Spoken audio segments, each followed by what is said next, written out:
Thank you everyone for subscribing to Infinitely Productions. If you have not done so, please click the bell and subscribe, and we hope you enjoy our content.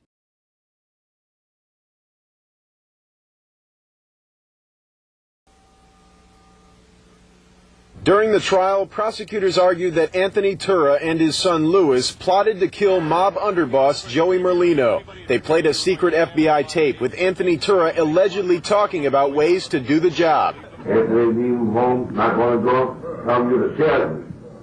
That's all. You got a new salesman there. You remember me? Boom. When he was in the house, 2, 3 o'clock in the morning, 4 o'clock in the morning, the cops are going to leave from there. They're not going to watch the house. They're going to leave. That's when you just dump them grenades right in there with a couple of explosives and blow that. You can't hit it, see it come. Jake Griffin was Anthony Turra's attorney. Oh, I would imagine you could glean from the testimony in this case that vengeance, I would imagine, could be a motive, but I have no idea. The remaining defense attorneys involved say they're completely baffled by all of this. The poor man was suffering almost terminally from some sort of illness. He looked like death walking.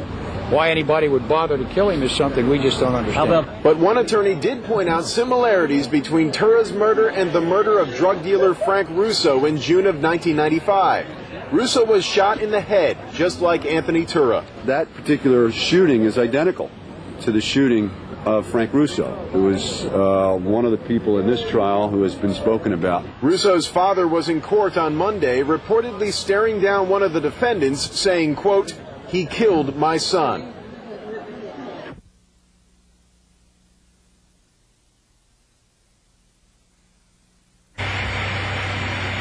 What's on the ground?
Are you guys going to try to talk to Merlino? You guys want to talk to Joey?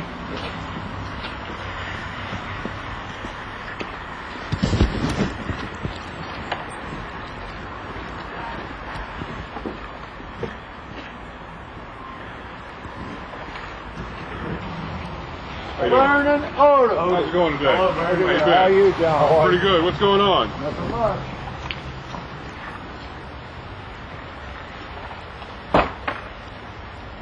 Tell us anything? Can you tell us anything?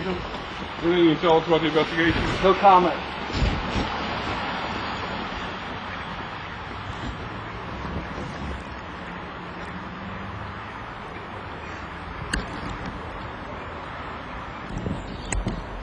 Morning.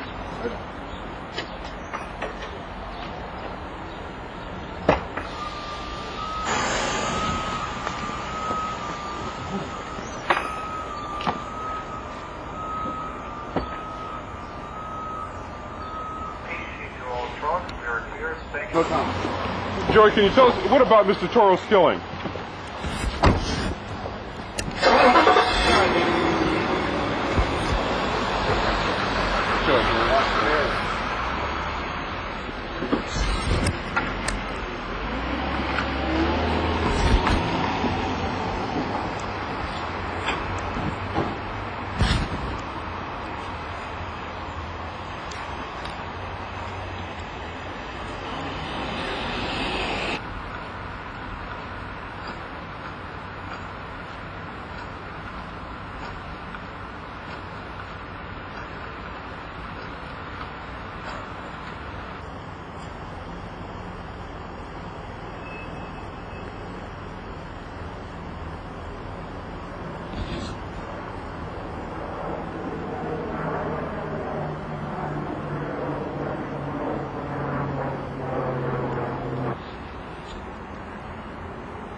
Four of Joey Merlino's reputed top La Cosa Nostra associates were arrested today and now face theft and racketeering charges along with Merlino. They include Ralph Abruzzi, Anthony Accardo, and Frank Gambino. The FBI says they were key players in a 3-year-long series of thefts from South Philadelphia's CSX Freight Yard and Ameriport, both on Delaware Avenue. Certain individuals took cargo trailers or containers of merchandise from various storage facilities on Delaware Avenue and provided those items to LCM members, which was subsequently distributed in the Philadelphia area. Prosecutors say over $400,000 worth of TVs, VCRs, toy trains, ceiling fans, women's sweatsuits, bicycles, and baby formula were stolen with the aid of 9 others also busted today. 3 of them owners of their own trucking companies in South Philadelphia, including Wesley and John Domenici of 3rd Street. Also arrested today, a former CSX security guard named Raymond Russo, a.k.a. Ray Duck. The indictment alleges that he simply permitted them to pull their trucks in to unload things in those yards from the trailers onto their trucks and pull out with it. The indictment says that the total value of the stolen goods was nearly $1.5 million. They're also accused of plotting to receive and possess stolen seafood, vodka, cigarettes, dresses, U.S. coins, computers, and electric race car sets. Police would not speculate on how much, if any, of the loot might have been part of Merlino's annual Christmas giveaway to the poor. Joey Merlino was not brought to today's hearing. He remains in prison on a drug charge, denied bail. The 13 others busted today are being released on bail tonight. Pleading guilty to the violation of 2C:29-2A, and that would be with a recommendation from the state of a $250 fine again. Here and ask you to make that assumption. These.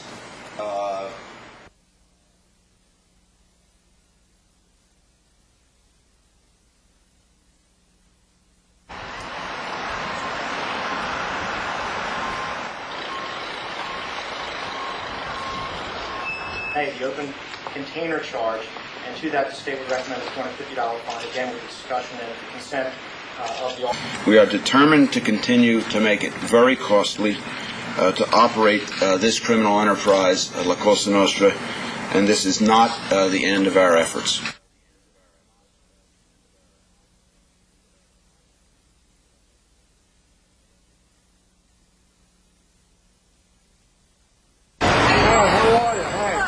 Good. What's going on? I don't know. What do you expect to happen? I'll hear an argument. We'll take it under advisement. Unless I'm trying to. Okay. We'll catch you later, okay?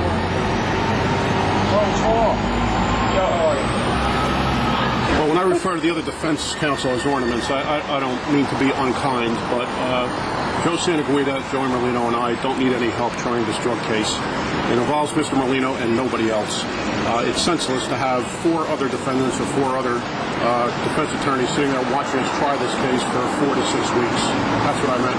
Do you agree that there's, or I guess you and some of the others have argued that it's prejudicial because the indictment against Merlino also includes the drug conspiracy, and they're concerned about Well, it's prejudicial in a lot of ways. It's prejudicial to them because they have nothing to do, in the view of the government, with this cocaine.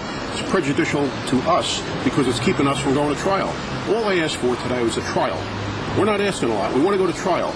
We want to face the Philadelphia version of Sam Gravano, and we want to do it today. We don't want to do it 6 months from now.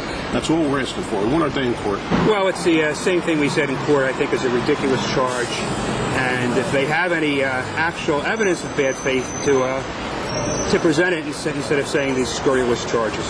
Well, what about the idea that cocaine charges are prejudicial compared to theft charges? That seems almost amusing to say, well, we only want to accuse as common thieves as opposed to drug dealers. Well, it was our argument that the case should go together because it was all our allegations, and the allegations are in the indictment, that all the crimes were done under the umbrella of the Philadelphia Cosa Nostra, which exists for one purpose, which is to make money by illegal means.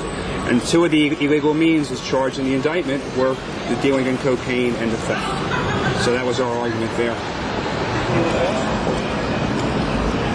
So you can testify that Merlino made him, that Merlino allowed him to operate up there, and that they discussed the...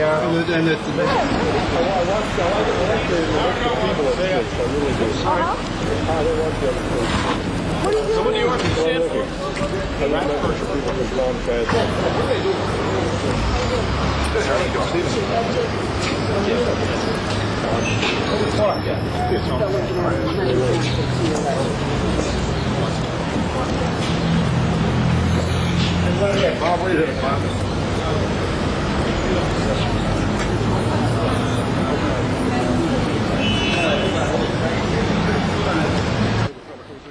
So, Gombe, any comments from you, sir?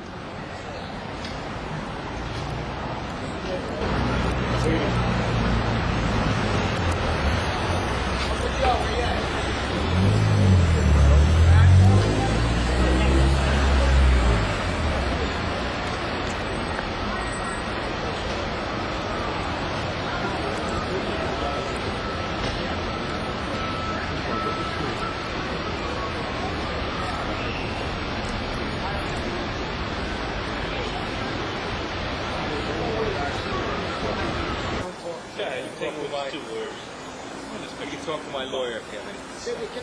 Yeah. How does, I'm sure you enjoy being out on bail, right? Of course. Any thoughts or worries about the new Natali evidence?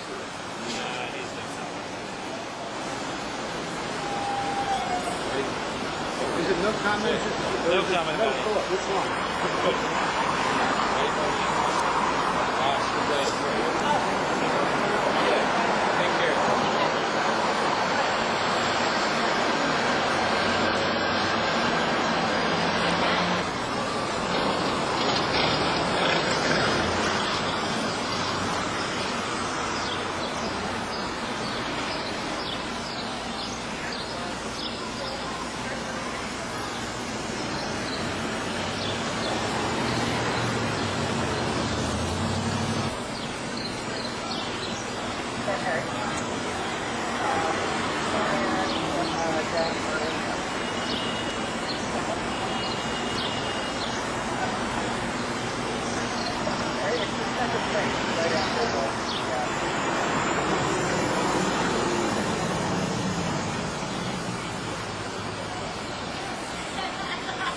How bad is it?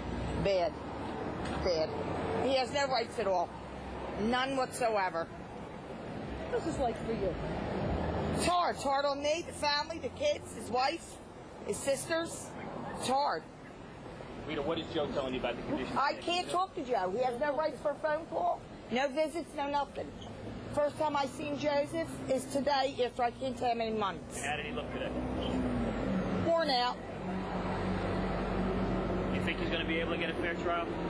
No. Not at all.